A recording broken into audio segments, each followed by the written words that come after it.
Novi mariborski župan je pozorno prisluhnil zahtevam četrto- in petošolcev osnovne šole Bratov Polančič. Meni bi bilo všeč, če bi še postavili eno nogometno igrišče. Otroci potrebujejo gibanje, tako da upam, da bo tu Maribor s časoma lahko v takšni kondiciji, da bo lahko več igrišč naredil.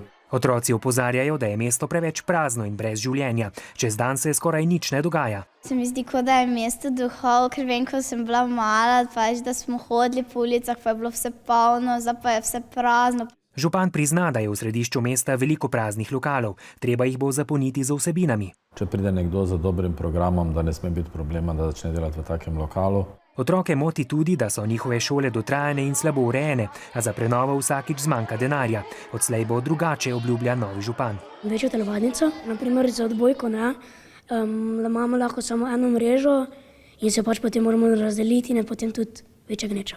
Nekaj malega bi se morda našlo v rebalansu, če smo lahko tako dogovorili z mestnimi svetniki.